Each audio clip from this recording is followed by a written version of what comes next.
Let's return to part 2 of Amora's story. Not the same girl. To our faithful followers, welcome back. If you are new here, welcome to Sam's Caribbean Tales. Join the movement of Caribbean stories. Like, subscribe and share. Let's begin part 2. The wheels of my suitcase rode over the same airport tiles where my childhood ended 10 years ago. But this time, I wasn't being sent away. This time, I returned.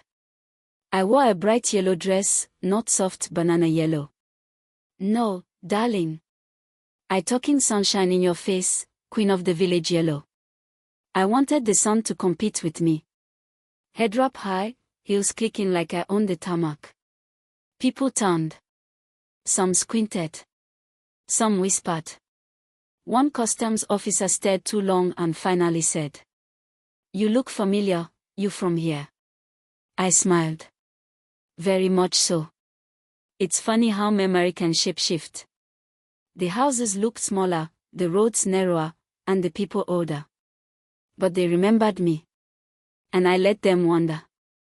Auntie Rosalind nearly dropped her guava juice when I pulled up in the taxi. She opened the door and blinked like she saw a duppy.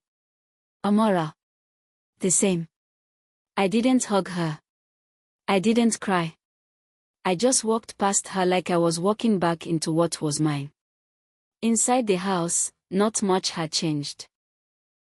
Same dusty photo of my late mother, same chipped lamp, same Bible on the table, but the energy shifted.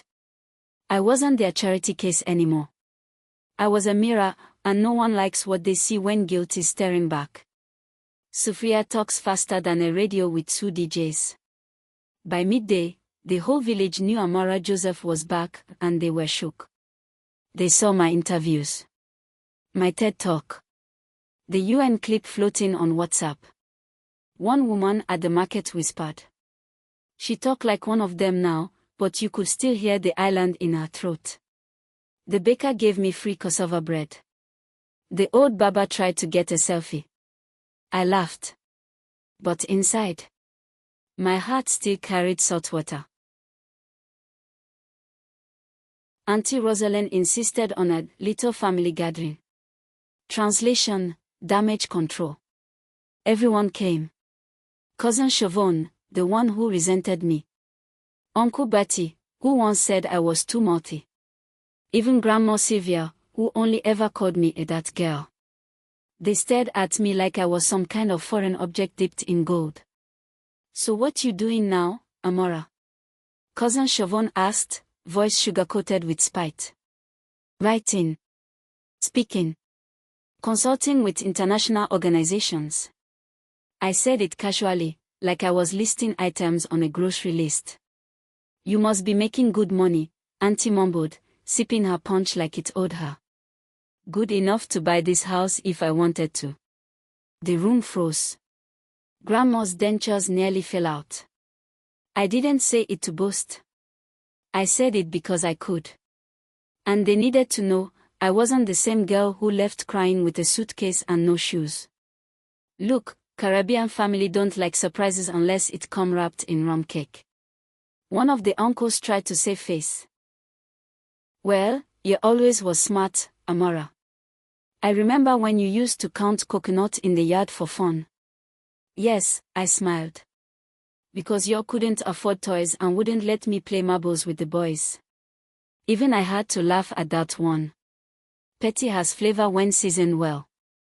The next morning, I visited the local school. The headmistress remembered me. "You were quiet but sharp. A little shadow in the corner of the classroom. You've become quite the sunrise." She offered me a guest speaking slot. And a possible teaching position. See, the island that once cast me off? Now it needed me. Moral of the story. Time doesn't just heal wounds, it sharpens memory. And when you grow in silence, your return becomes thunder. Sometimes, your success isn't revenge, it's revelation. Thank you for watching. If you enjoyed this, don't forget to like, subscribe, and share it with someone who believes in second chances. Join us in part 3 of Amora's story coming soon. More Caribbean love stories coming soon. Real stories. Rich culture. Caribbean heart.